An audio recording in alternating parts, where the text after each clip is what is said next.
Vi ser et stort potentiale i maritime og havrelaterede teknologier, og vi kalder det for de blå løsninger. Helt kort så handler det om, at vores klima og havmiljø aldrig har haft det dårligere. Vi er nødt til at reducere vores CO2-udledning og behandle vores hav ordentligt. Men der er heldigvis et stort potentiale. Det handler om, at innovation og iværksætteri inden for den grønne omstilling har været en grundlæggende drivkraft.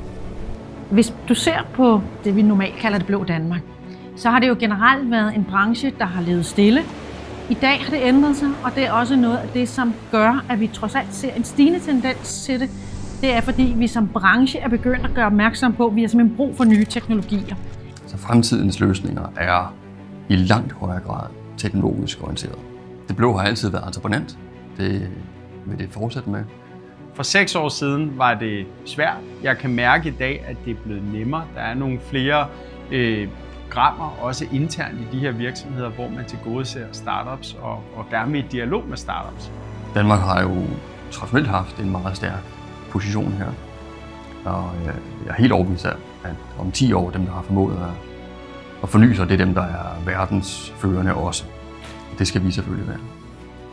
Vi tror på, at der findes rigtig mange gode forretningsmuligheder i det blå Danmark, og måske særligt inden for sådan en grøn omstillingsperspektiv. Hvis Danmark skal være en førende nation inden for det maritime område, jamen så er der også behov for fornyelse, og en stor del af den fornyelse kommer fra fremtidens iværksættere.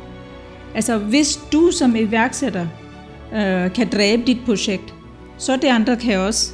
Så hvis du ikke selv kan, så er det et godt tegn. Ræk ud til din netværk. Kom ud til dem, og så spørg dem og pressure test dine koncept.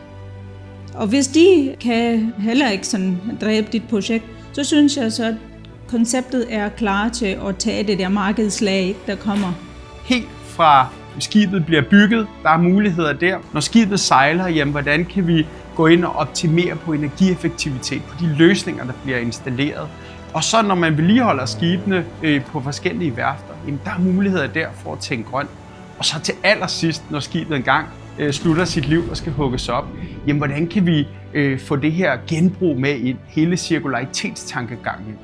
Den blå omstilling kan blive til en god forretning, både for klimaet og for havet og for økonomien.